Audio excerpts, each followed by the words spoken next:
Already sweating. Hello, everyone, and welcome to an All Blaze No Glory special on YouTube. I'm joined by Dave Rogers. Dave is a man from down in England, a good friend of mine, married to a Welsh lady, so totally qualified to talk about everyone apart from maybe the Irish players. How are you doing this morning, Dave? I'm not too bad. I'm in my boxy little office, absolutely sweltering, but there's no other better place to be at the moment, so I'm having to put up with the temperature, but all good otherwise. Yeah. How about yourself? I'm good. Now, I know you from the world of ice hockey originally, Dave, but you're a big rugby fan like myself. How did you get interested in rugby? So I'm from the West Country, so, a bit of a rugby hotbed. So I've been playing since, played since I was 8 sort of thing. Stopped when we got to uni and switched over to the ice hockey, just because it was easier to get onto the top squad. But played all through my youth. Played across most positions, although, when it's juniors, the positions don't really count too much. But for the most part, found myself as a blindside flanker, just because I like to hit things and be hit by things. I think the only times I jumped in the line out as well, so that was the only chance I ever got to touch the ball. Because this was before jackling and everything, so it was literally just lie on the ball and get studded, and have a pint after. So that's my background with it. And then went to uni in Cardiff, so bang on when they were just hitting their prime with Gatland. So suffered through that for many years, which has been quite traumatizing and has encouraged my enthusiasm for England rugby and is a bit of a defensive mechanism, we might say. And then moved back to Bristol, been a Bristol rugby season ticket holder for the last 3 years, which means I haven't actually attended an entire season thanks to COVID. But I've been watching Bristol for a long while before that as well, suffering through the championship side of things, so enjoying things at the moment. Although, one of the few people who probably didn't enjoy the Premiership semi-final, or the second half of it anyway. Was there in the stands and managed to lose my voice in the first 20 minutes thanks to the Bristol tries. So there was no voice left when the shock of the big swing came around. But glad Quins won it in the end. At least it went to another free-flowing team. And glad what's his name, Marcus Smith, made it onto the Lions tour in the end. If the Bristol game was the kicking off of that little steamrollering of him, it's done good for him, and I'm happy for him. But that's me.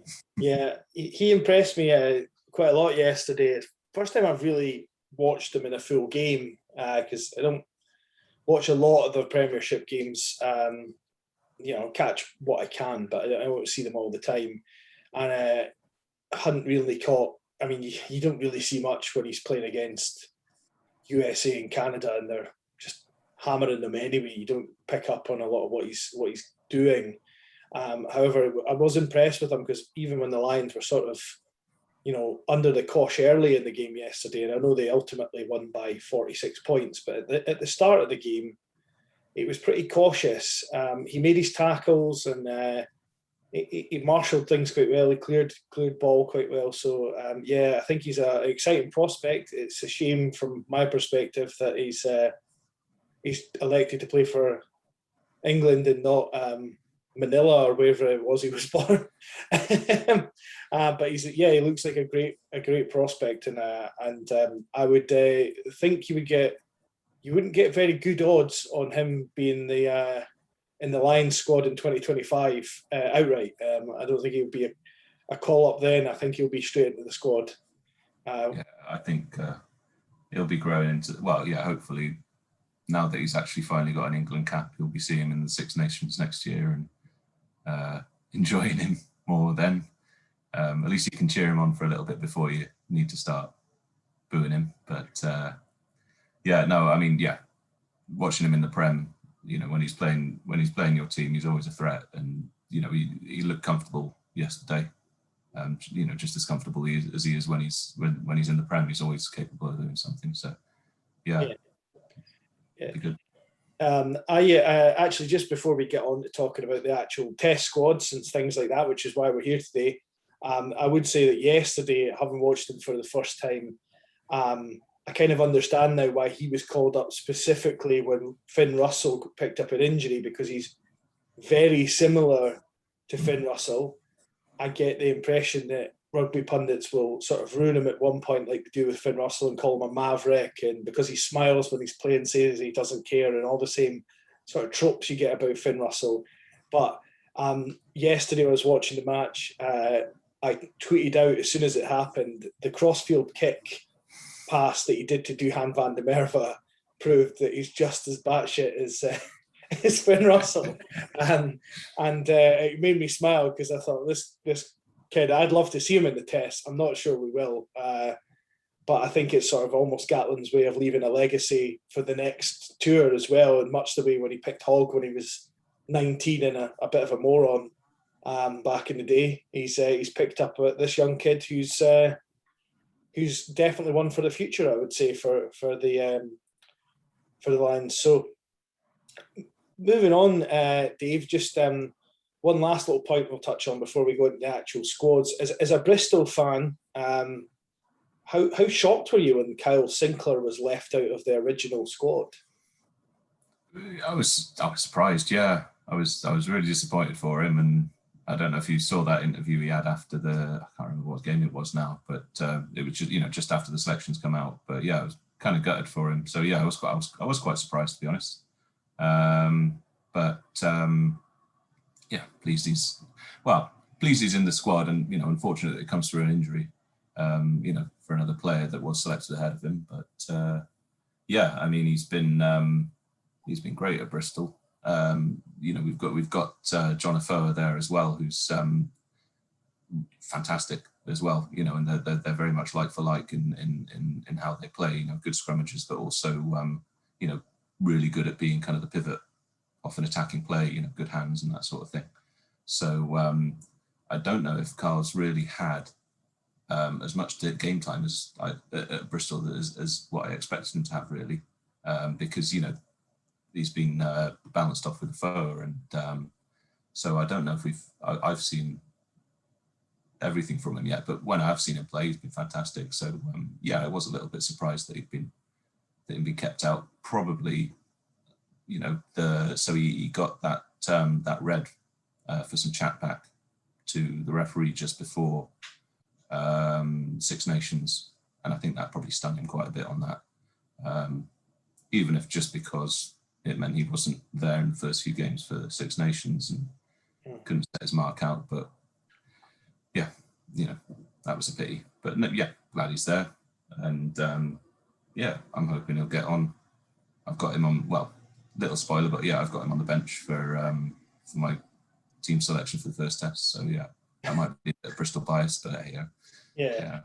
I mean, to be fair to Kyle Sinclair, I just thought I'd get your fan perspective, being an actual Bristol and England fan. But when I was setting out my original Lions squad selections, I, even as a Scotsman, had him ahead of Xander Fagerson.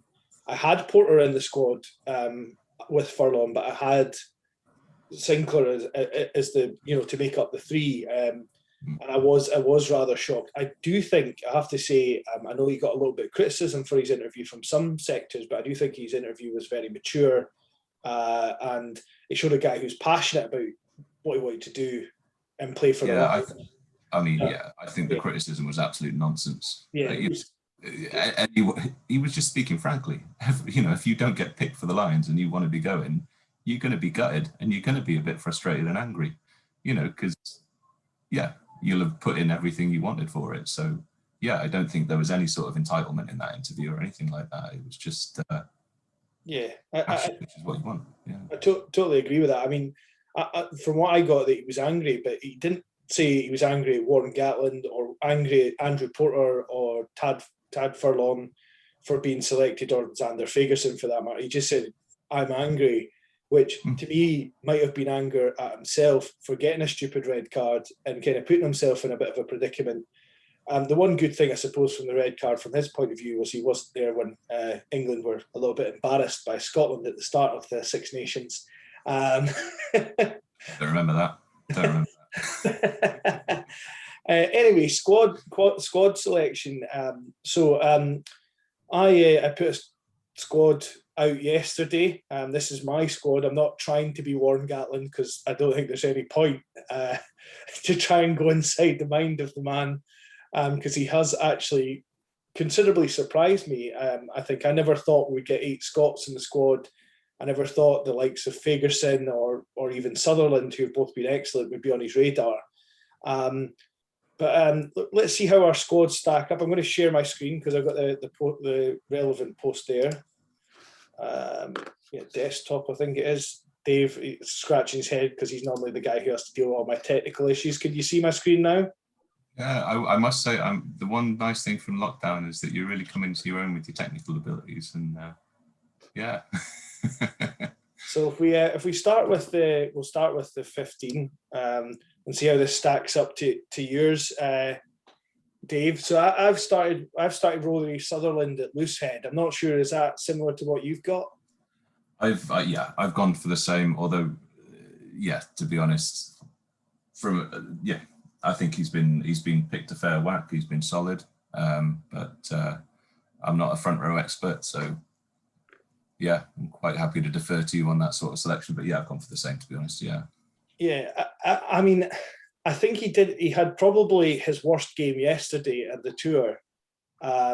But I do think the first penalty, it was the first penalty he's had against them, I think, in international type games this season, that Barnes gave.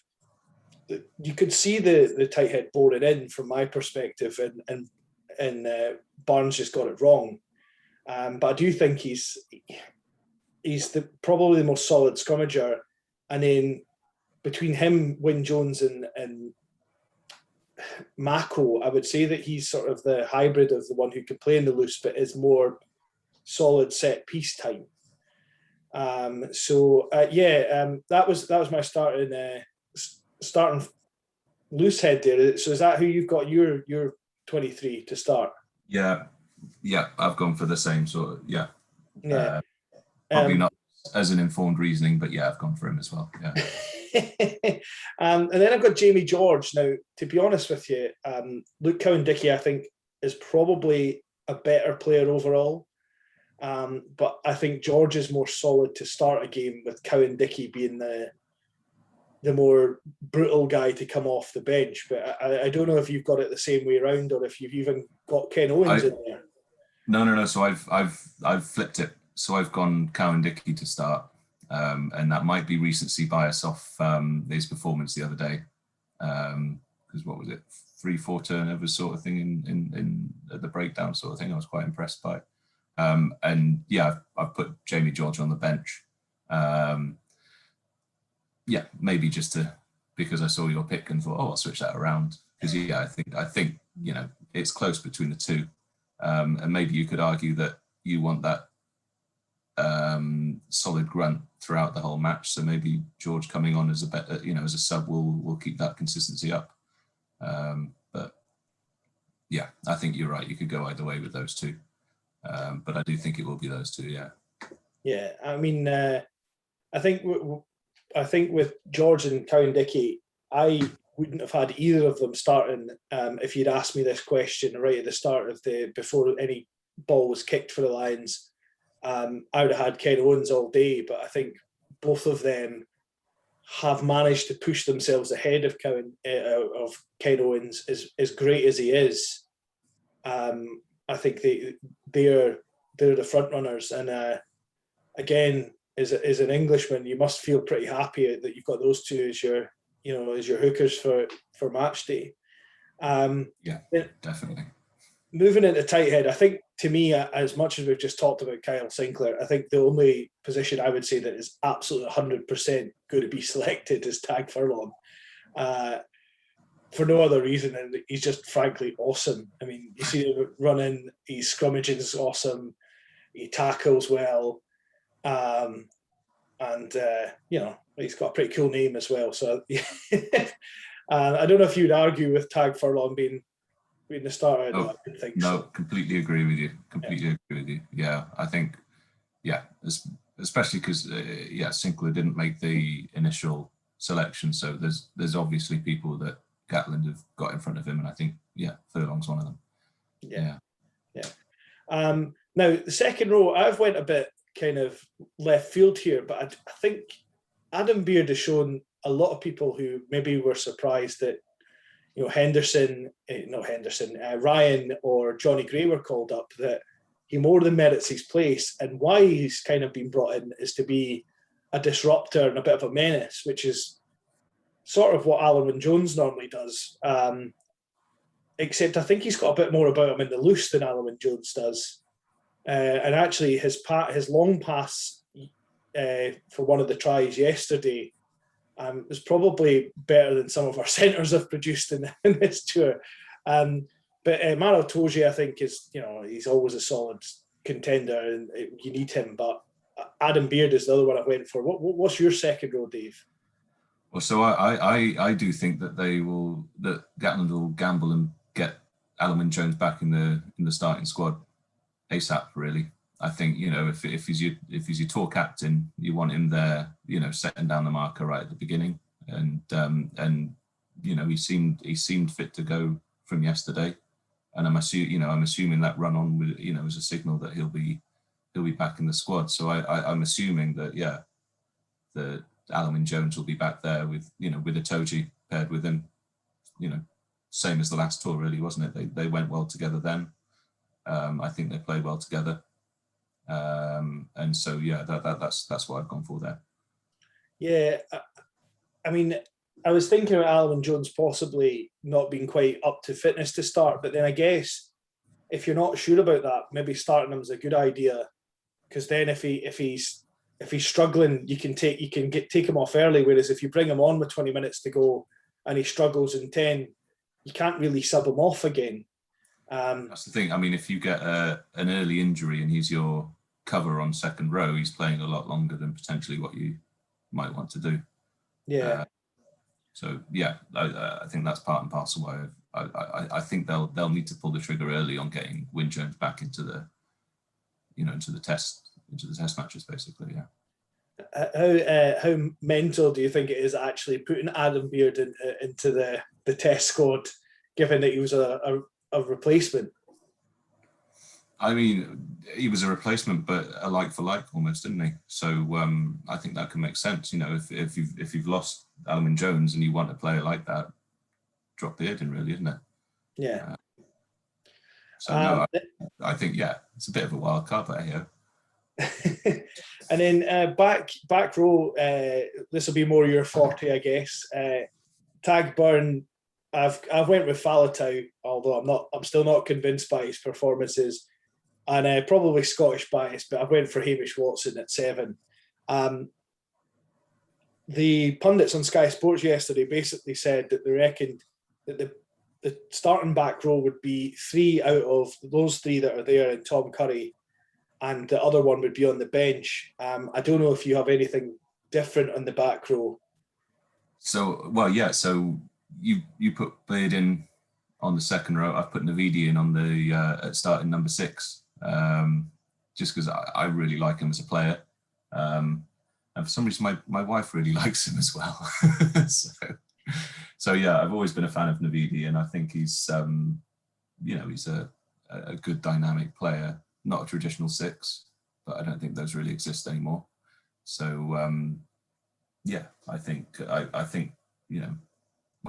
why not Navidi starting, and then I've gone for Faletau and Watson as 8 and 7 respectively, because I think I'm believing the hype. Maybe it's just from listening to you tweet and post on Facebook all the time about Hamish Watson, but he's a damn good player, and Faletau's he's a solid 8. And that's coming from a Bristol and England fan when he plays for Wales and Bath. So, I kind of respect him, but I don't very often cheer for him. I think that's fair. I mean, I did swither over Tom Curry being in at 8, to sort of have Hamish and Tom Curry together, but I think on balance, I don't think Gatland will go with the sort of almost 2 sevens in the back row. I think he'll pick a proper 8, whether it be Conan or Faletau, and then he'll have Byrne or maybe even Navidi or someone like that at 6, because Navidi's played a lot of rugby at 6. He's not just been chucked in there as a sort of afterthought. But yeah, no, I like that balance. I think he covers 8 as well, Navidi. So yeah. I think because he's got some solid grunt behind him. So yeah. I guess you have to when you're bold enough to play rugby with that hairstyle. You gotta have it. And I love Navidi as a player. I just don't think he's maybe had the same chance to shine as some of the others.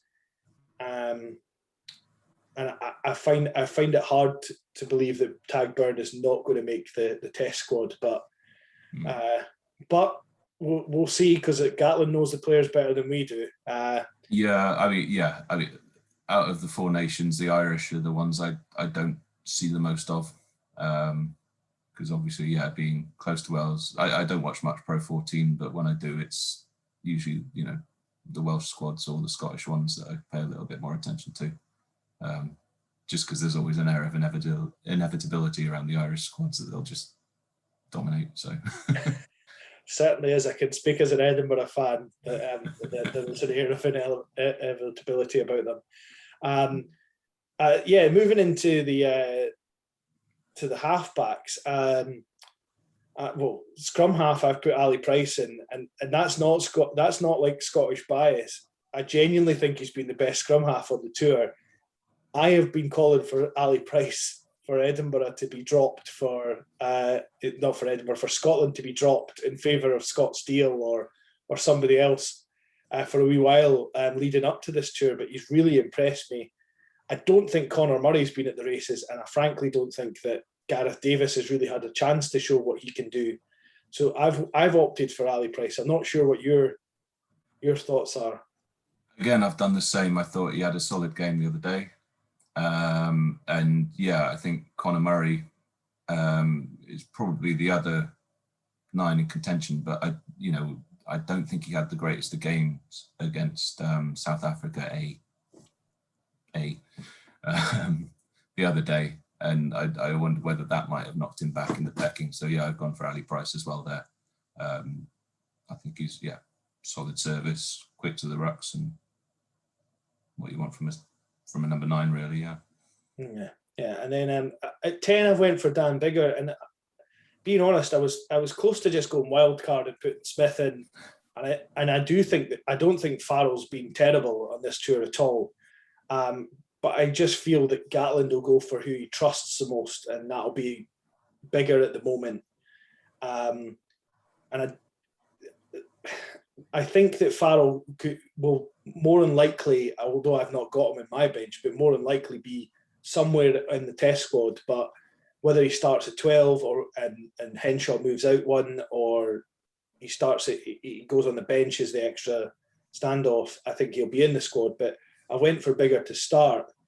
I think for the kicking game, and the fact he's so good under the high ball for a 10 as well. He could almost play full back and he'd do a serviceable job. I've stuck Bigger in at 10. What's your thoughts on the standoff position? I've begrudgingly gone Bigger as well. Yeah, I think you want an out-and-out 10 there, don't you? Especially for the first test. I think he's a great rugby player. I'm not his biggest fan, especially when I got a white shirt on. But no, he's solid. I think Farrell. Again, I think that South Africa game, both Conor Murray and Farrell really struggled, in that match, and I think that probably knocked them both back a bit. Farrell's probably going to end up coming in at 12 at some point. If Gatland decides to change things up, I've not got him in at 12 today, but I think it's going to be Dan Bigger at 10 to start with. I think I know. Again, go back to Ali Price. I think out of all the scrum halves, Ali Price has been the one who sort of seemed to have brought the 10s of Smith and Farrell, and obviously Finn Russell. He already played with loads, but he's brought those 10. Those 10 seem to have played better. Certainly Farrell's played better with Price than he did with Conor Murray. And I do wonder I do think Price will make the bench and potentially come on with Farrell if that's what they're going to do, if they're going to start Murray. Because I think Price brought Farrell in the game. Maybe he's passing or something, the way he's a bit more flat to the line than Murray is a bit more akin to maybe a Ben Youngs or a Dan Robson that Farrell's maybe more used to playing with, because Murray's a lot more, I'd say, conservative as a 9 than the other two. Davis is a bit wild, but is exciting when he's on the front foot. So it could come down to combinations, of course, and maybe Conor Murray will start. But I don't think that Farrell maybe had his best game against South Africa A, but I think that might have been down to the combination not being the right one as well. Yeah. Now, in the centres, Robbie Henshaw's only played 2 games. However, I feel that if Farrell's not starting you on an extra ball player, that Robbie Henshaw more than provides that. And when Robbie Henshaw, he didn't look off the pace yesterday. I think he got taken off to look after him. I think he put him in, realised he's up to snuff, and then took him off again. I've got him and Harris in the centres. I think at 13 we're going to see Daly or Harris. I don't think there's going to be much strain from that. What's your thoughts on the centre pairing? So this is really out of my comfort zone when it gets to the backs and the centres and all that, but I've gone for Bundyaki. Just mainly because, they started him against South Africa A, and, he's a solid, punchy sort of player. And I just wonder whether the physicality that he can bring, would make sense in the first test. And I must admit, part of that's my ignorance of Henshaw as a player. I've not noticed him as much, but that might be because I was chatting and sinking drinks rather than paying too much attention. But, I've gone for Aki on that side of things. Yeah. So you got Aki at 12, and who have you got at 13? Harris still at 13. Just because, again, maybe sipping the Kool-Aid from you pumping him up, but I think he's had a great tour so far, and he's been exciting. And a bit more familiarity because I've seen him at Gloucester a few times, and he's solid there. I did actually mull, so I haven't got Zamet in the back 3 as a spoiler, but I did wonder whether, if Harris is playing, that Zamet might crop up, because, the pair of them both play at Gloucester and know each other very well. And, maybe that might happen later on, depending on how the first and potentially the second test go. But yeah. Certainly thought that Harris and Zamet seemed to have an understanding of each other in the first game they played, where Harris put in a little chip kick for Zamet to run on to. Zamet's got one thing that no one can coach, which is pace for Dave. So I know I didn't have him just because I didn't think he maybe had the experience. I thought he was almost similar to Marcus Smith. He's been brought in by Gatlett to leave a legacy for the next tour. That by next tour, he's going to be, 24, 25. And he's still going to be as fast as he is, but he's going to be stronger, more sensible, and more experienced by then. I didn't put Zamet in my squad either. But I quite like that Aki and Harris sort of thing. I just wonder if Henshaw gets in, or even Farrell gets in before Aki, to provide a bit more of a ball player, or if Aki does start, if it's going to be Elliot Daly at 13 to give a bit more of a ball player at 13. As much as I love Harris and I really want him to start, because I do think he's performed one of the best players on the tour, I think I would be okay with Elliot Daly playing and starting as well, because he's played pretty well. His defence isn't as good as Harris's, but he's good at attacking, and he's got a hell of a right. Is it right peg or left peg? I'm not entirely sure, but he's got a hell of a boot on him. Daly, yeah, definitely. You can get those long ranges, yeah. Yeah. Back 3. I struggled with the back three because I think Liam Williams and Hogg are sort of arguably going to get it's going to be one of those two for the 15 shirt. Watson hasn't played at fullback in this tour yet. As far as I understand, he has been moved to wing when I can't remember. It was one of the wingers Josh Adams dropped out because of his child, which is fair enough. So I don't think Watson's maybe going to go straight into fullback to start the first test. I wasn't sure if Williams picked up a bit of an injury against South Africa because he did limp off.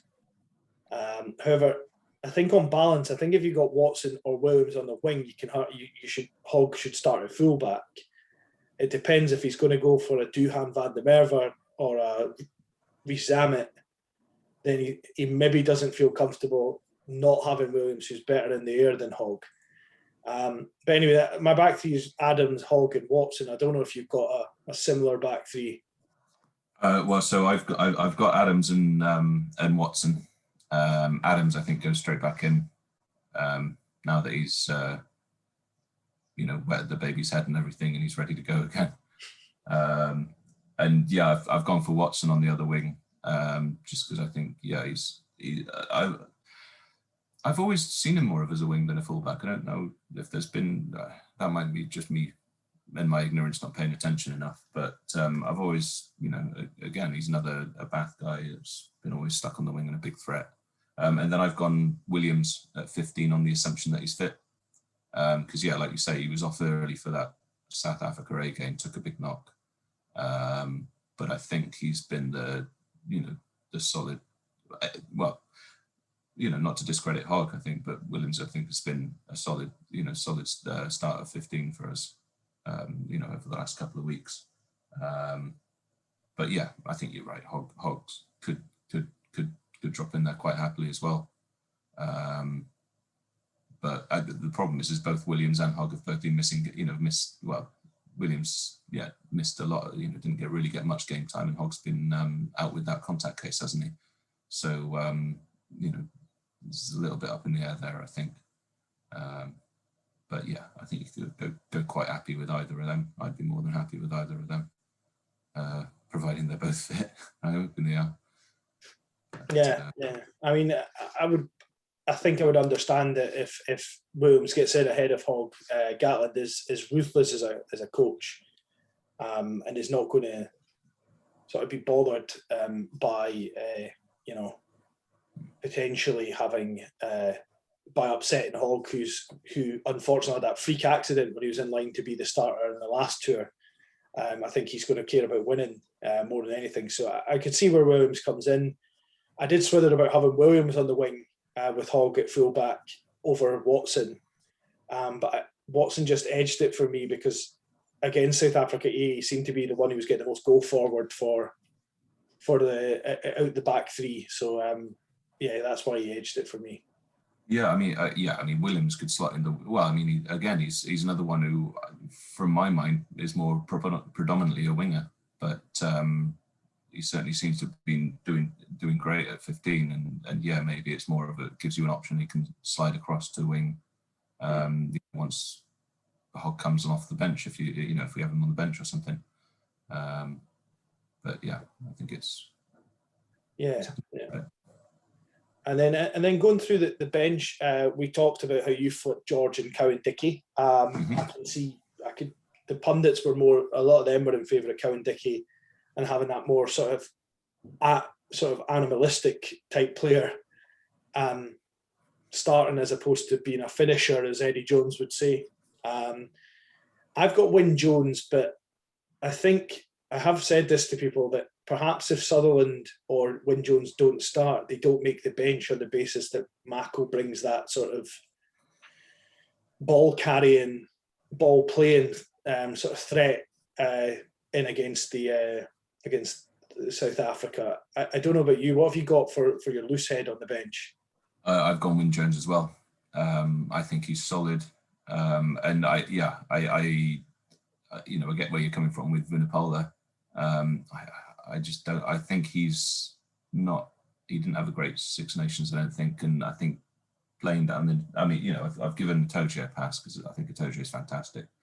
But I think Saracens being down in the Championship has caused those players to suffer a little bit, and so I'd rather be going with the two solid, Sutherland and Jones punch, certainly for the first test, just to make a statement, really. Yeah, the one thing I would say. Sorry, I may be talking out my arse though. Oh, so. That's fair. That's fair. So might we all us average pundits, and the pundits all have said that Mako Vunipola has a higher ceiling than Sutherland and Wyn Jones, and that might be the case. That I'm not entirely sure I agree with that fully, because he's older than the other two, and they've yet to maybe see them even hit their peak. But I would say he definitely has a lower floor than the other two, which is a concern in itself. When you're playing the Springboks, I didn't even have Mako Vunipola making the tour. I thought it was going to be Cian Healy all the way, or if it wasn't Cian Healy, Ellis Genge from England.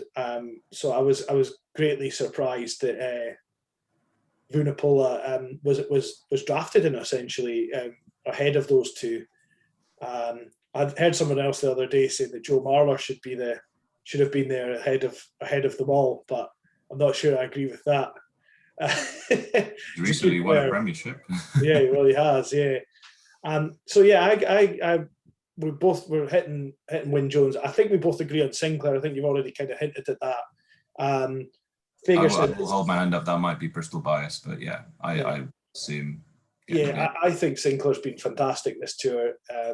I know that, obviously I'm heavily involved in Scottish rugby Twitter. A lot of Scottish rugby Twitter has not seen it, but I've seen it, and I do think he's, if when Furlong sort of retires, Kyle Sinclair's going to be the man for the Lions. There's no getting away from it. He's solid in the scrum, good, abrasive player in the loose.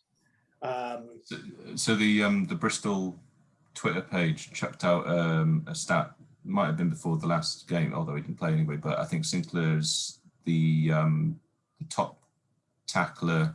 He's not the top tackler, full stop, but he's not missed one yet, and he's out of the people who've 100% tackled, he's top.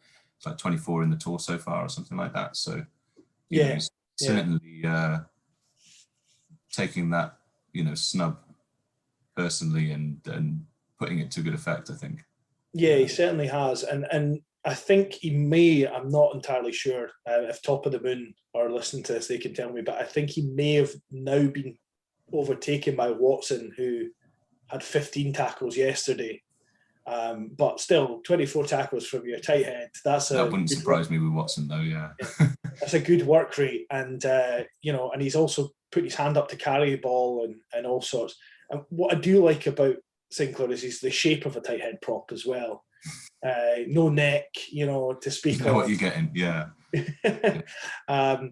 I've went Wyn Jones on the Alan Jones, on the bench. It's very confusing that there's two Wyn Joneses. I think you said you have him starting. Who did you have as your sort of replacement? So this is I put big questions mark over, but I've gone for Ian Henderson.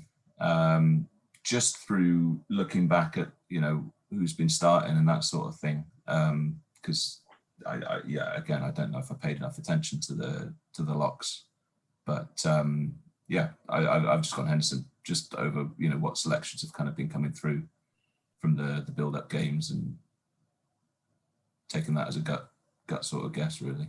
Yeah. I know. Well, Courtney Laws potentially could be useful. He's one who could cover both, locks and back row, second row and back row.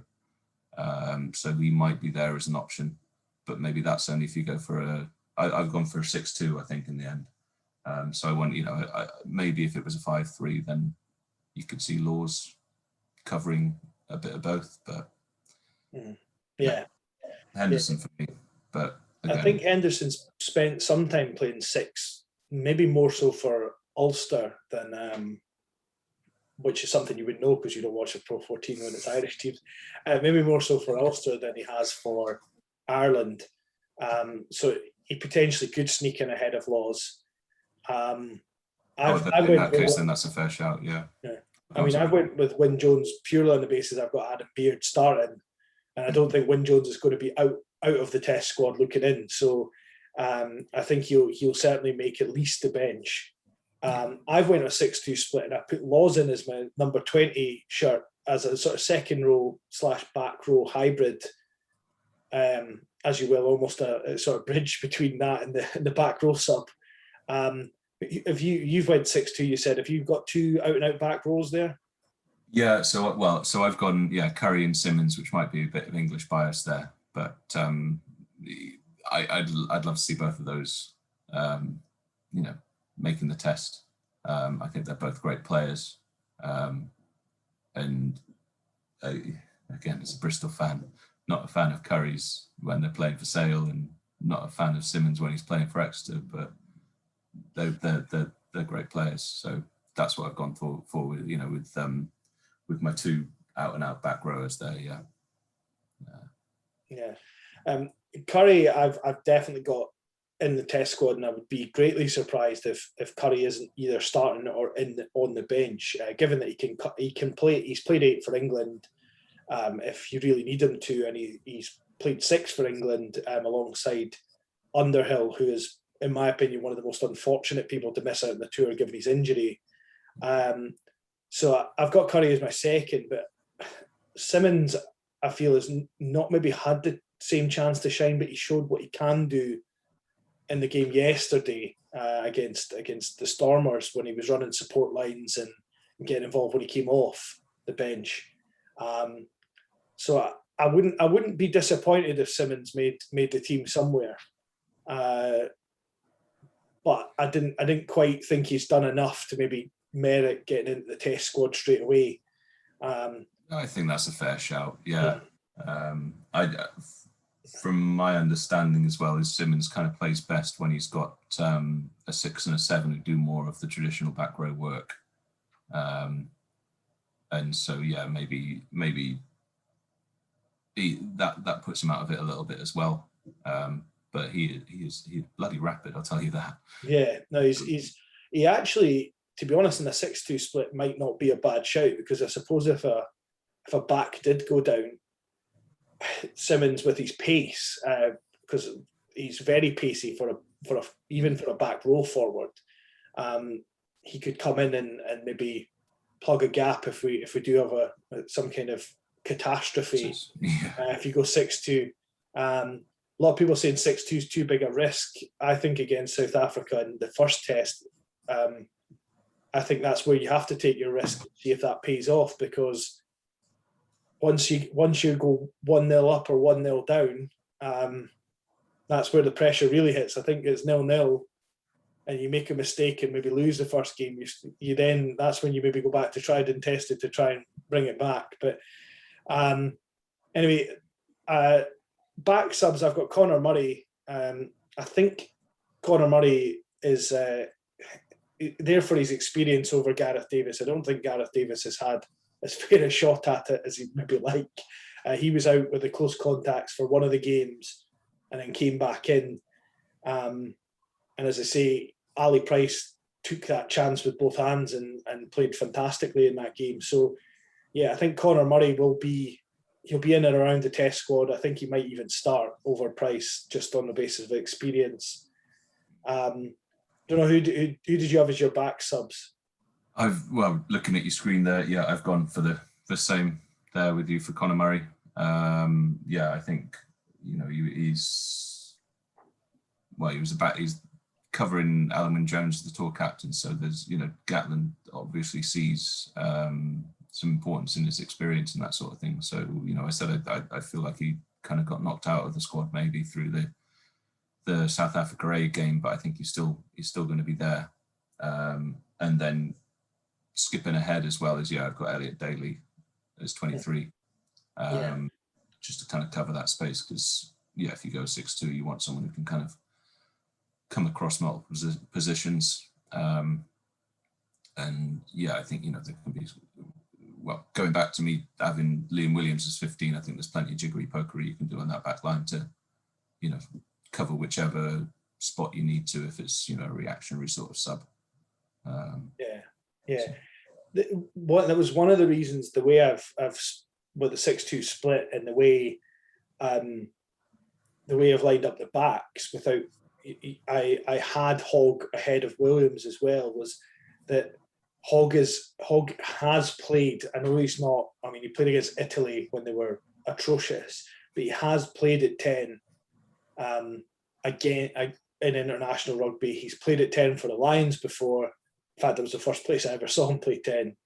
And he's quite a few times for Scotland when Finn Russell's either been injured or has been off for a yellow card or whatever, covered the 10 role pretty well for Scotland. So that was part of the thinking in my head, that if you went with that sort of 6-2 split, if you had Hogg, you have a 10 cover, otherwise you're putting Biggar through 80 minutes. And Daly comes on wherever. I know that he's never done it before, but I actually think Elliot Daly, with his ball handling skills, his kicking game, probably could play 10 quite well as well, if you really needed him to. But I think that Hogg would come in and maybe Elliot Daly would go on at fullback. That was kind of swithering around in my mind as well when all these selection things were going on. We're not too far off each other in terms of the actual test squad selection, I guess. Now, just talking about Conor Murray, I thought I'd bring this up. Do you ever think that Gatlin picked Conor Murray as the replacement captain because he kind of in the back of his mind maybe thought that when Alan Wynne-Jones might come back and that Conor Murray would rather more gracefully step aside than perhaps Hogg or Farrell or even JB George, who have all would all maybe want to be captain and that would be it? Maybe. I suppose Gatlin knows he probably had a better idea that Alan Wynne-Jones could recover that quickly than others. So possibly, but no, I honestly don't know. I think Conor Murray's a solid leader, and I'm sure he was picked for the most part on that. Yeah.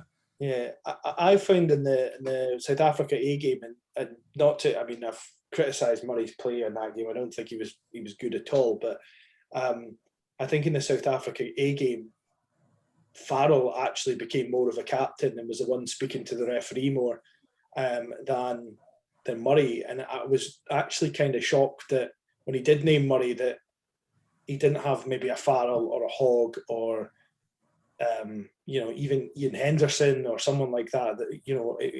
The Murray selection for me came straight out of left field. I really didn't think that Murray was going to be named the captain. I'm wondering if at the time, maybe with Price and Davies both being a bit green in terms of the lines, he maybe just thought, well, Murray's nailed on to start, and his performances maybe haven't sort of made that happen. Maybe, I don't know if maybe it's picking a 9 as captain was trying to keep that captaincy close to the pack, because it could potentially be more of a forwards dominated series maybe. But I did notice that with the Lions A game, the South Africa A game, that Farrell was certainly when there was that funny old hit that it was on. It's on Harris. Harris, yeah, it was, wasn't it? It was Farrell in the ear of the ref straight after, wasn't it? Yeah. Asking about that. That's a funny old story, isn't it, after that? And yeah. Did you see the tweets that came out from Razzie Erasmus after as well now? Yeah, he started tweeting things that the Lions are supposed to have done to the South Africans and stuff like that as well. And somebody did point out that, technically Chris Harris, although he had the ball in his arm, kind of almost hit Colby in the face, because I said, well, if Colby had actually went to tackle him around the waist rather than running at him like this, then he would have been bounced off him. We would have probably taken him down. Some of the players that have left out, obviously you've got Duhan, who's been making meters for fun. His defence is questionable, but I wonder if, depending on how you make up that back row, if you have Duhan in there, I think Colby and even Mapimpi will struggle to to bring him down without him at least making yards against them. The only concern I have is that Colby steps his way around him, but I don't think it matters who you've got in the back three when Colby's running at them and making those moves. You've just got to hit and hope, haven't you? Yeah. I mean, folk are sort of saying, oh, Harris, he got made to look silly by him, but I honestly don't think Elliot Daly, Owen Farrell, Robbie Henshaw, anyone would have been able to stop him the way he stepped there. It was unbelievable, that step. And, you know, folk are saying, well, Daly tackled him. Yeah, but he ran straight at Daly because he had a 2-on-1. So yeah, he'd done his job by that point, and yeah. he made that 2-on-1, and that's what matters at that point, isn't it? You know, he's not a selfish player, Colby. He's gonna put people in. I mean, I think he's, as much as I want the Lions to win, it doesn't matter if they pick Scots or not. I always feel that the Scots guys don't want to be part of a losing tour, even if they're not playing. You know, I do think that you know, I'm excited to see Colby and Mapimpi up against, you know, supposedly the best back three that the British and Irish Isles have to offer. So we'll see how it goes. And in terms of the series, have you got a prediction? You think who might win the series? I'll keep hopeful and think it's a 2-1, but I honestly don't know. I mean, I thought South Africa would be coming in undercooked, just because of, you know, how COVID's faffed around with us all. But, you know, that South Africa A team full of, you know, all those, you know, if that's their A team, I can't imagine what their the main team's going to be. But, yeah, you know, I thought they looked pretty damn solid in that game. Those first 20 minutes were brutal, and I think both teams then, you know, lifted off the gas. But I think if that was an indicator of what the tests are going to be like, then I think, yeah, I'll say 2-1 win to the Lions, but I think that might be quite optimistic. I think that's fair. I think it'll be 2-1, probably to the Lions. I do think the Lions will ultimately win this. However, I can see the Lions losing the first test and bringing it back. After that, I am hopeful, and I've been thinking about this, that if it's 2-0, that we get Marcus Smith, Finn Russell 10-12 in the final test, because it would be funny. That would be fun. But you know, it's certainly shaping up to be a pretty good tour, because South Africa look pretty good and kind of rested. And that A team, is a lot of the test players. I think maybe Mapimpi will move into wing, and Pollard will come in at 10. But you know, I think I saw this morning that Mapimpi might be part of. He might be having to self-isolate because of. He has been, which is why he hasn't played in any of the A games. Oh, okay. So that Mapimpi and Pollard, I think, as well, have been hit by that. I think one of the best things that could happen for the Lions is that Pollard is missing, and that, because I don't think Yantes necessarily, if he starts, will be able to cope with the Lions. I think we'll run at him if he's there. Morney Stain is a seasoned operator as well, but I would rather have either of those two against the Lions than Pollard, who to me is the pick of the bunch at 10. But we'll see. We say that now. No one had South Africa winning the World Cup. No one had England get to the final either. So I mean, you know, it was a surprise. I thought, we won the final. We beat New Zealand. That was it, wasn't it? Well, that was the final. That was your final. But yeah, you know, so that it's a big challenge. It seems that every time South Africa are hosting a tour, they end up being in the world, winning the World Cup before it. So I think they've never lost a final they've made it to in the World Cup. And in 2009, they obviously won they followed up with a series win against the Lions. So hopefully it's a bit different this time. You know, we've moved on from the days of Ross Ford getting a token cap in the dead rubber test. So we'll hopefully see a good mix of nationalities and stuff in the team. 23 Lions at the end of the day. I mean, throughout the whole pandemic, I'm just happy there's bloody sport on. It's been great. Yeah, exactly. Now, just finally, before we go, because we have talked quite a bit, and I posted an article a couple of weeks ago, and it all started from a chat in the old staff room, a socially distanced chat to everyone that thinks has been irresponsible about the Lions tour when there was a COVID outbreaks, and it looked like there might even be a possibility that everyone has to come home. We chatted about how the tour could have been different this year. Do you think the Lions should be doing a Tour de France at some point? Because the French are bloody good, and I think they would also have better warm-up games against French clubs than they would against clubs that are stripped of all their international players. I saw that article, and I did have a think about that. I mean, my gut feeling is that probably no.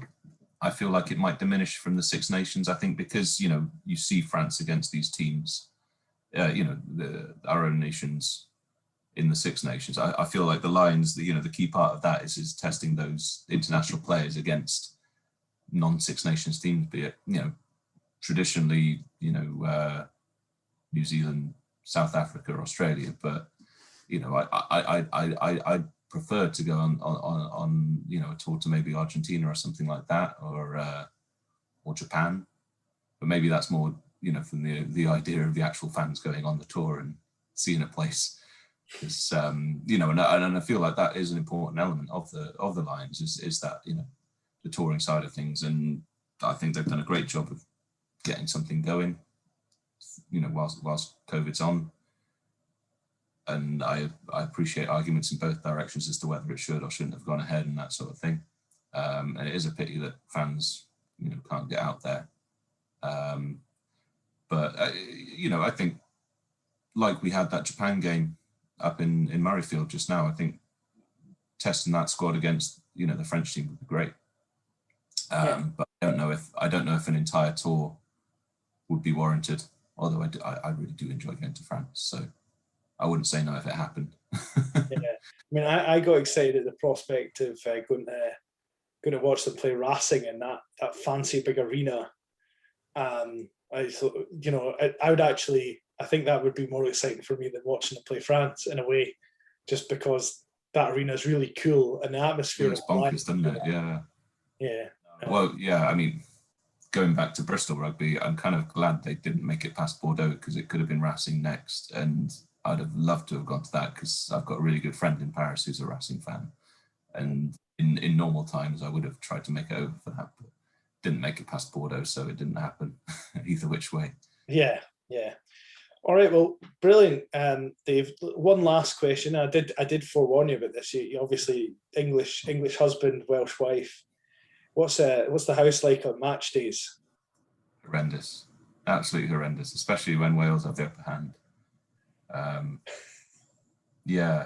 For some reason I've got too many Welsh friends who come over and watch it as well. I'm always outnumbered, and it's horrible.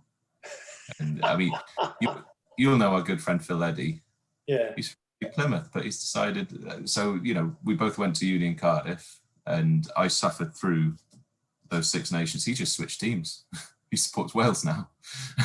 yeah. He probably supports Scotland when they're winning as well. But I had the pleasure of hosting him round us for the England-Wales match in the what was it? The last World Cup, the England one, that didn't really happen. So yeah, I got to enjoy that game where we kicked to the corner rather than take the three, and with both my wife and him winding me up. So it's not fun. Not fun. That was a rather strange decision with a goal kicker like Farrell not to take the three and then get the ball back with 2 minutes left to maybe even get the chance to get a drop goal or something. I really didn't understand the logic behind that. Yeah, didn't need it. Just needed the draw to get through to the next stages.